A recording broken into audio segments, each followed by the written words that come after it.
Prove that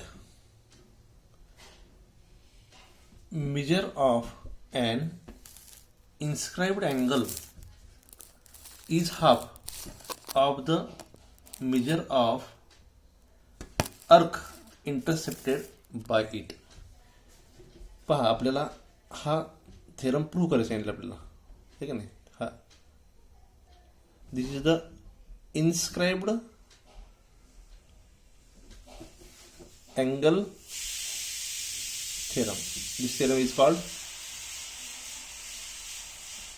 inscribed angle theorem. This is the inscribed angle theorem.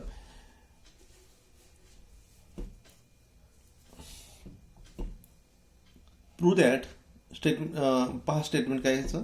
Prove that measure of an intercepted angle, inscribed angle. Inscribed angle means पहा आता आपल्याला figure काढावं लागेल. Suppose A B C. This is the inscribed angle. ABC is the inscribed angle. The measure of this inscribed angle is half. कोणाचा half असतं पहा? The measure of arc, या आर्कच्या intercepted bye it. म्हणजे या inscribed अँगलनं AC किंवा AXC म्हणून आपण AXC हा अँगल इंटरसेप्ट केलेला आहे. ओके. आणि या इंटरसेप्टेड अर्क आहे हा, या अर्कच्या 1/2 असतं मेजर या इन्स्क्राइब्ड अँगलचं. ओके. गिवन काय पहा, गिवन लिहा अगोदर काय काय दिलं आपल्याला. अँगल O इज द, याला O नाव द्या. O is the center of the circle. O is the center of the circle and angle ABC, angle ABC is an inscribed angle. Inscribed angle. Okay. Angle ABC is an inscribed angle. Okay. This is given to prove. काय prove करायचं पहा. To prove measure of angle ABC is 1/2 to 1/2 of the measure of arc intercepted by it. Which is the arc intercepted by it? AXC. AXC. This is the arc. Arc AXC. Okay. Proof.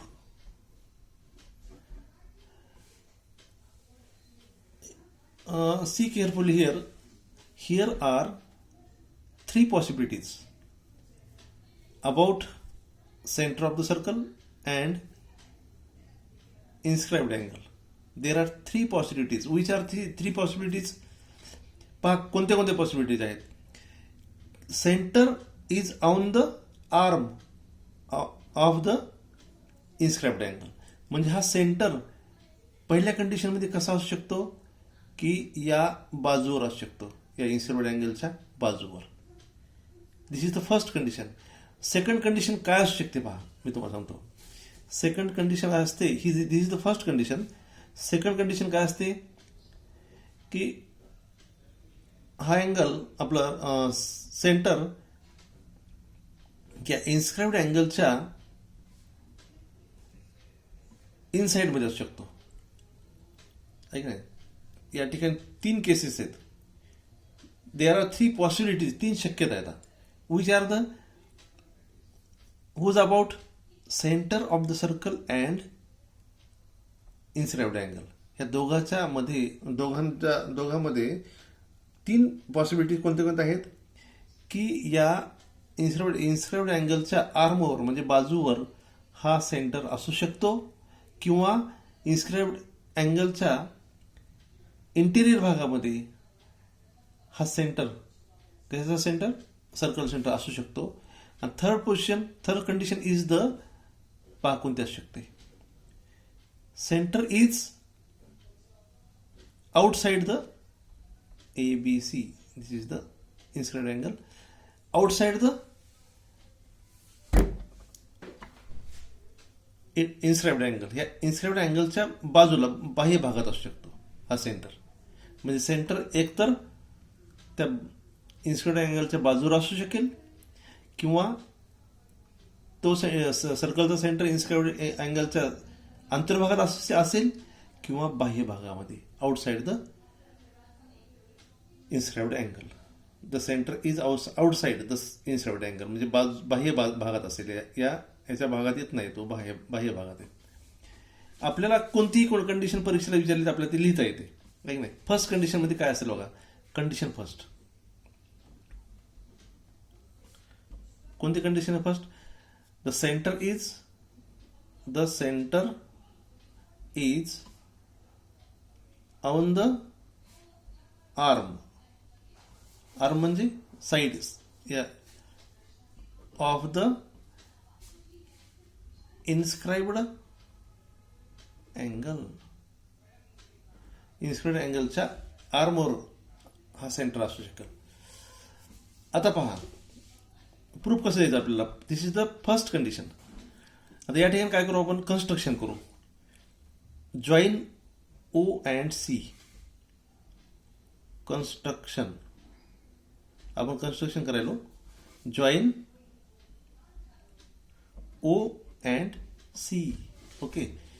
O is the centre and C is the point on the circle. O आणि C point आपण जोडले. आता पहा हा O आणि C point जोडल्यामुळं इथं triangle तयार झाला OBC. In triangle OBC. पहा आता नीट. ओबीसी ट्रायंगल मध्ये पाहिलो आपण तर याच्यामध्ये काय एक रूप दिसतं आपल्याला? OB equal to OC. OB equal to OC. These are the radii of same circle. Okay. Therefore both radius are same. आहे की नाही? रेडिया ऑफ सेम सर्कल एकाच वर्तुळाची त्रिज्या असल्यामुळे त्या कशाला कॉन्ग्रंट आहेत, की नाही? एकरूप आहेत एकमेकांना. बरोबर. And therefore triangle OBC is a isosceles triangle. Okay. हा आयसोस्केलस ट्रायंगल आहे म्हणजे समद्विभुज त्रिकोण. आणि देअरफॉर अँगल, आता ह्या साइड्स एकरूप येतात OB आणि OC. त्याच्या अपोजिटला असणारे अँगल्स पण एकरूप असतात. म्हणजे therefore angle OBC is congruent to angle OCB. कशामुळे येतं? कारण अपोजिट अँगल्स ऑफ इक्वल साइड्सच्या त्या ट्रायंगलच्या इक्वल साइडच्या अपोजिटच्या अँगल्स कसे असतात? कॉन्ग्रंट असतात, एकरूप असतात. Okay. Suppose angle OBC equal to angle OCB equal to x degree. आपण x डिग्री असं गृहीत धरू आपण. ओके. आता पहा बट अँगल पहा आता angle AOC, this angle AOC is this angle AOC angle is a exterior angle of the triangle OBC. म्हणजे या ट्रायंगल OBCचा हा COA किंवा AOC, COA म्हणा चालते. COA this is a exterior angle. Okay. Angle COA is an exterior angle of triangle OBC. या ट्रायंगलचा OBC ट्रायंगलचा हा exterior angle आहे, बाह्य कोन आहे.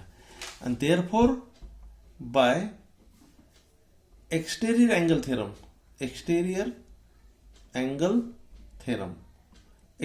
थेरम काय म्हणतो की याचं माप कोणाचं? एक्सटेरियर अँगलचं या रिमोट इंटेरियर अँगलच्या मेजरच्या सम एवढं असतं. एक्सटेरियर अँगल थेरम काय? the measure of an exterior angle is equal to the sum of the remote interior angles. म्हणजे ह्या दोन अँगलला म्हणतात रिमोट इंटिरियर अँगल्स, अंतर्दुरुस्त कोण, याच्या बेरीज एवढं असतं. म्हणजे कसं असतं पहा त्याला, angle COA equal to angle OBC plus angle OCB.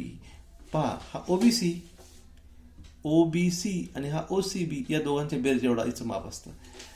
But we know the measures. आपण काय केलेलं आहे, मेजर्स ऑफ गृहीत काय धरलेलं आहे. Suppose angle OBC equal to angle OCB equal to x degree आहे की नाही. आता आपण या ठिकाणी पुट करू आता values. x plus x equal to 2x म्हणजे 2x डिग्री आला. ओके, देअरफॉर अँगल COA म्हणजे याचं माप किती आलं, 2x. हा 2x आला, हा x आहे आणि हा x आहे. म्हणजे पहा ह्या दोघांचे बेरीज एवढा हा, म्हणजे याचं माप याच्या निम्म आहे का नाही पहा. कोणाच्या, अँगल OBC हा x आहे आणि COA किती 2x आहे. म्हणजे हा अँगल याच्या अँगलपेक्षा निम्म आहे. मग आता हा अँगल कोणता आहे माहिती, this is the central angle. But angle COA equal to arc, measure of arc AXC. म्हणजे पहा बात मुलांनो, या ठिकाणी COA this is central angle, हा सेंटरमध्ये तयार झालेला अँगल आहे आणि याचं माप आणि त्यांनी इंटरसेप्ट केलेल्या अर्कचं माप बोथ आर सेम, इक्वल असतं. मी कंसात लिहून टाका कशा का लिहिलं आपण, this is central angle. Central angle असल्यामुळं हे these are both angle and त्याने इंटरसेप्ट केलेलं arc both are same. Okay, therefore angle COA equal to arc AXC. दोन्ही सारखे आहेत ना. ओके, आता पहा मग या ठिकाणी काय करता येईल आपल्याला, अँगल आता पहा आपल्याला लिहिता येईल, अँगल COA च्या ऐवजी मी लिहू शकतो अर्क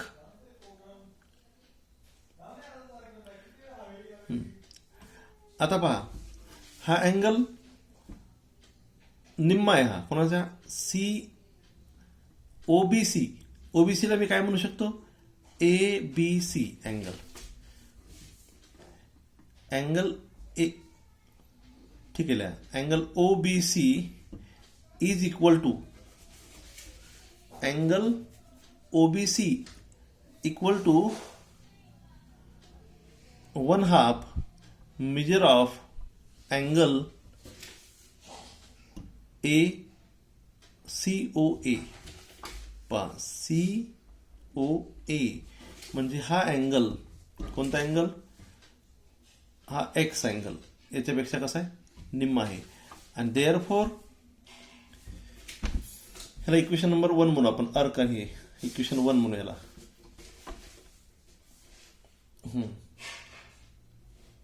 Therefore, angle OBC equal to 1/2 measure of arc AXC. याच्या ऐवजी मी काय ठेवलं, major of arc AXC OBC बरोबर आहे, मेजर ऑफ अर्क AXC. पण इथे लिहा फ्रॉम इक्वेशन 1 मध्ये काय सांगितलंय की OBC अँगल आणि मेजर हा OBC COA हा अँगल आणि त्याने इंटरसेप्ट केलेला अर्क AXC बोथ आर सेम. याच्या COA च्या ऐवजी आपल्याला लिहिता येते मेजर ऑफ अर्क AXC आणि आपण इथे या ठिकाणी लिहिलं from equation 1. Okay, that is म्हणजेच आता OBC लाच लिहिता येतं आपल्याला अँगल OBC. पहा नीट, angle OBC means that is angle ABC. Therefore, angle ABC equal to 1/2 measure of arc AXC.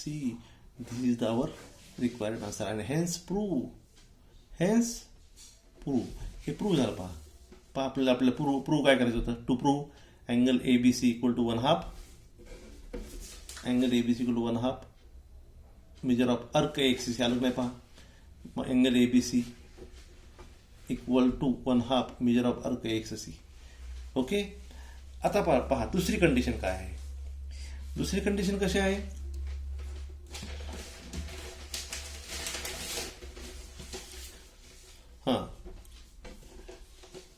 या ठिकाणी आपल्याला दुसऱ्या कंडिशनला काय करता येतं. दुसरी कंडिशन आहे the centre is interior of the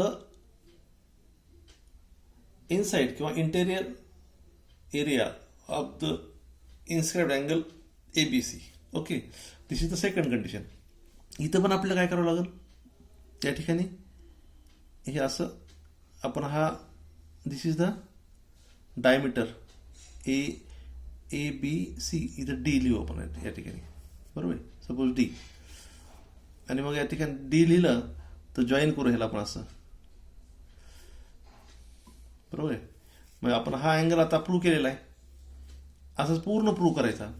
angle D B C equal to 1/2 C D. Okay. आपण प्रूव्ह केलं आता ते आपल्याला लिहिता येतं आपला 1/2 C D angle D B C equal to 1/2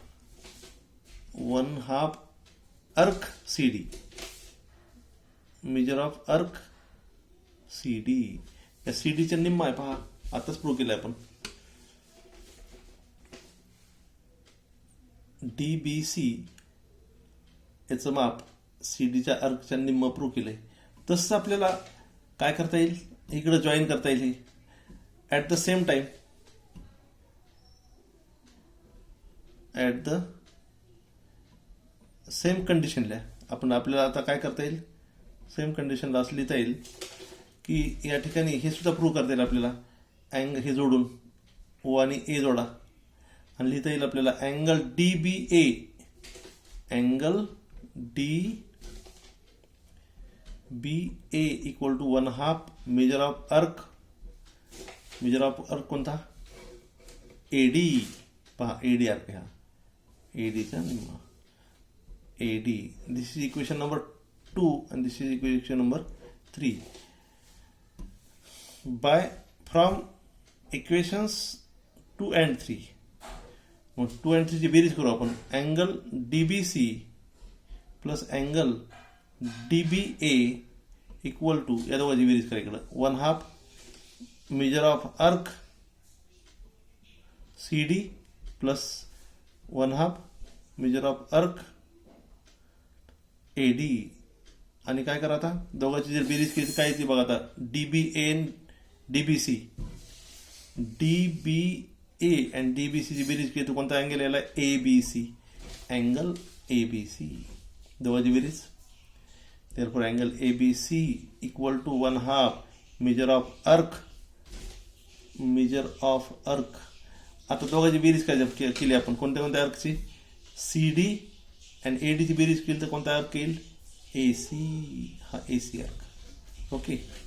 measure of arc AC. This is the second कंडिशनचा proof आहे. ओके. आणि थर्ड कंडिशन काय पाहता. Third condition is the centre is aside of the inscribed angle. Inscribed अँगलच्या बाजूला आहे. हा बाजूला आहे. मग अशा कंडिशनला काय करायचं पाहता. इथं काय करायचं. हा अँगल इथून इथं जोडा. हे असं इथं डी घ्या. बरोबर आहे. आणि मग डी घेतलं तर काय येईल. अँगल पहा A B D angle A B D equal to 1/2 measure of arc. हा ए बी डी अँगल कोणता पहा. अँगल इथं पहा ए बी डी याचं माप कोणाचे निम्म आहे. ए डीचा. बरोबर आहे. Major of arc A D. Equation number 4 म्हणायला. आणि major of angle CBD. CBD. Angle CBD equal to 1/2 measure of arc CD. Okay. CD equation number 5. This is equation number 5. Okay. आता पहा ABD मधून CBD जर गेला तर काय राहतं अँगल ABC. आता मग सबट्रॅक्ट इक्वेशन 5 फ्रॉम 4. आता इक्वेशन 5 फ्रॉम 4 मध्ये करायचं आपल्याला. मग आता 4 काय angle ABD minus angle CBD equal to म्हणजे ABD अँगल हा ABD मधून CBD मायनस केला तर काय equal to 1/2 measure of arc AD minus 1/2 measure of arc CD. Measure of arc AD minus measure of arc CD. बरोबर आहे. आणि पाहता अँगल ABD मधून अँगल CBD मायनस केला तर राहतो अँगल ABC. म्हणून लिहायचं आपल्याला measure of angle ABC equal to 1/2. आता पहा आपल्याला काय करावं लागेल या A कोणता अर्क आहे हा AD आपण AD लिहिला ना अर्क AD हा या AD मधून CD मायनस केला अर्क तो कोणता राहतो AC. Measure of arc AC. This is the third कंडिशनचा हा प्रूफ आहे. ओके ओके पहा ना या ठिकाणी ABC याचं माप या त्याने इंटरसेप्ट केलेल्या अर्कच्या निम्म आहे ACच्या निम्म. Okay this is the third proof.